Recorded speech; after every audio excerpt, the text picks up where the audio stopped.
Folks, let's talk straight. Are you tired? I mean bone tired. Tired of that feeling in the pit of your stomach when an unexpected bill shows up in the mail? Tired of watching the calendar counting down the days until your next paycheck, hoping your car doesn't break down before then? This isn't just a feeling, it's a reality for so many good hardworking people. You work your tail off, you do everything you're supposed to do, and yet at the end of the month, there's nothing left. It's a suffocating cycle. You feel like you're running on a hamster wheel, putting in all the effort but going nowhere fast. It's a heavy burden to carry and it steals your peace. This isn't some rare disease. Living paycheck to paycheck has become normal in our culture. We're told that debt is a tool. You'll always have a car payment. You just have to swipe a credit card when emergencies pop up. That's a lie. It's a lie designed to keep you broke and stressed out. It makes you feel trapped like there's no way out. You might look around and see everyone else doing the same thing, so you start to believe this is just how life is. You start to accept constant worry as a normal part of being an adult. But normal is broke. You were not created to be normal, you were created for more. So why does this happen? How do smart, hardworking people end up in this mess? It's not because you're bad at math or because you're lazy. Financial quicksand pulls you under before you even realize it. One big reason: life is more expensive. Groceries, gas, housing, healthcare. Prices seem to rise every year. Most paychecks don't keep up. Another huge reason: our relationship with debt, especially credit cards. We're told cards are for emergencies. Air conditioner breaks, put it on the card. Kids need shoes, put it on the card. Then a real emergency happens. Cards are already maxed out. You're stuck. Debt plugs holes but digs a deeper hole. Minimum payments feel like a life sentence. Interest charges burn your hard-earned money. The system keeps banks rich and you broke. Most people don't know where their money goes. You get your paycheck, you pay bills, you buy groceries, you fill up the car, poof, it's gone. No plan, no written budget. You're letting money happen to you. Money won't behave on its own. Alright, so you're ready to fight. You're ready to change your family tree forever. Where do you start? You start by turning on the lights. You can't win a game if you don't know the score.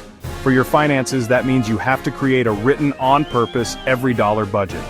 Before the month begins, you sit down and you give every single dollar of your income an assignment. You write it all down. Where it's going to go for housing, utilities, food, transportation, giving everything else. This isn't a magic trick, it's just telling your money what to do. It's you taking control. Now, some of you are hearing the word budget and you're breaking out in a cold sweat. You think a budget is a straitjacket. You think it's going to keep you from having any fun ever again. That's a myth. A budget isn't about restriction, it's about freedom. It's permission to spend. When you have $100 budgeted for restaurants, you can go out to eat and enjoy it without a single ounce of guilt. You know the money is there. You're not stealing from your electric bill or your rent money to pay for that pizza. A budget gives you control and takes away the fear and the guilt. It's the most powerful wealth-building tool there is. Income minus outgo must equal zero. Every dollar has a name. Once you have your budget, you have a plan. But we all know that life happens. Murphy will show up at your door. If it can go wrong, it will. The transmission will go out, the water heater will leak, your kid will break their arm. These are not if situations. They are when situations. In the past, these little emergencies would have sent you straight to the credit card, pushing you deeper into debt and despair. We're going to stop that cycle right now. Your next immediate goal is to save a $1,000 starter emergency fund as fast as you can. This is baby step one. This $1,000 is not an investment. It's not a vacation fund. It's insurance. It's a buffer between you and life.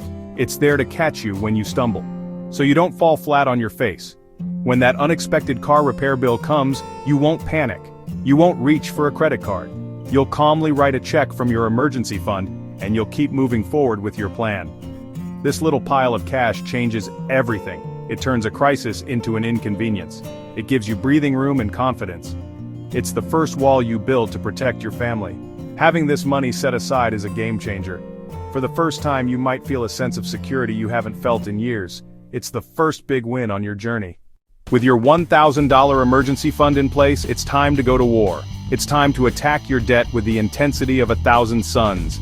Debt is the enemy. It's a thief that steals your income, your peace of mind, and your future. Credit card debt, with its ridiculously high interest rates, is the nastiest of them all. You have to get angry at it. You have to decide that you hate it more than you love anything you could buy with it. This is baby step 2, the debt snowball.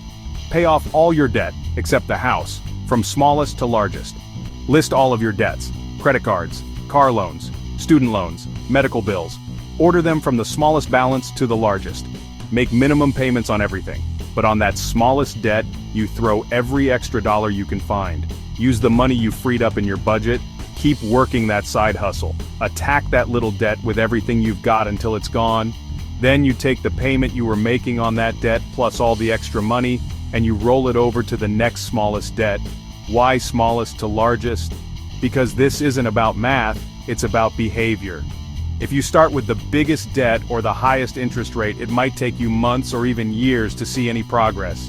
You'll get discouraged and you'll quit. But when you attack that smallest debt, you'll knock it out in a few months. Boom! One debt gone forever. That victory lights a fire in you. It gives you hope. You see that the plan is working. Then you knock out the next one and the snowball starts to roll. A common myth people believe is, if I just made more money, all my problems would be solved. I'm here to tell you that's just not true. I've seen people making $40,000 a year who are stressed out and broke, and I've seen people making $400,000 a year who are stressed out and broke. It's not an income problem, it's an outgo problem, it's a habits problem. When you get a raise or a bonus, what's the first thing you do? For most people, it's to upgrade their lifestyle. They get a bigger apartment, they get a newer car, they buy more expensive toys. This is called lifestyle creep. It's like a pair of golden handcuffs keeping you chained to the paycheck-to-paycheck cycle. The key to breaking free is to learn to live on less than you make, no matter how much you make. When you get a raise, you don't automatically increase your spending. Instead, you use that extra income as a powerful tool to accelerate your financial goals. You throw it at your debt snowball. You use it to build up your fully funded emergency fund. You start investing it for retirement. You pretend the raise never happened from a lifestyle perspective.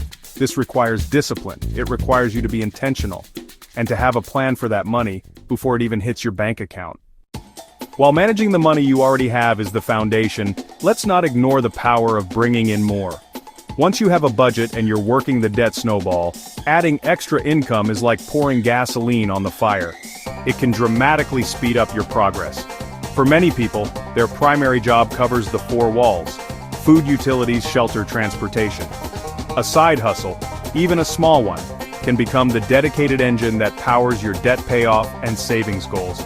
This isn't about building a massive corporation, it's about finding creative ways to earn an extra $300, $500, $1,000 a month. Think about the skills and resources you already have. What are you good at? What do you enjoy doing? Maybe you're great with kids and can babysit on weekends. Maybe you love dogs and can start a dog walking service in your neighborhood. Perhaps you have a knack for writing, graphic design, or social media that you can offer as a freelancer online. You could deliver pizzas, drive for a rideshare service, or mow lawns. The opportunities are everywhere if you're willing to look for them and trade some of your free time for faster progress toward your goals. This isn't forever, this is a season of intense focus. As you walk this journey, you'll discover a profound truth: becoming wealthy isn't really about money. It's about your character, it's about your habits. Personal finance is 80% behavior and only 20% head knowledge. You can know all the right things to do, but if you don't have the discipline, the patience, the perseverance to actually do them, you'll stay stuck. This process is about more than just paying off debt. It's about transforming yourself from the inside out. It's about developing the habits of successful people. The habit of budgeting every month teaches you to be intentional and proactive. The habit of saving for emergencies teaches you to plan for the future and be prepared. The habit of saying no to impulse purchases teaches you self-control and delayed gratification. The habit of working a side hustle to pay off debt teaches you the value of hard work and sacrifice. These are not just money skills, these are life skills. These are the character qualities that lead to success in every area of your life: your career, your relationships, your health. This is why a lottery winner can be broke again in 5 years, while a disciplined school teacher who invests consistently can retire a millionaire. They didn't have a huge income, they had solid habits. The perfect time to start is never going to arrive. The perfect time is now. You have the power to make a change. You can decide that you are going to take control of your money and your future, starting right now. It's about drawing a line in the sand and declaring, the old way is over. Today, we begin a new way. Go win. Before we wrap up, remember, this content is for educational purposes only and should not be considered financial advice. Always consult with a qualified financial professional before making major financial decisions. Your journey is unique. The right path for you may look different from someone else's. Stay informed, stay empowered, and keep moving forward.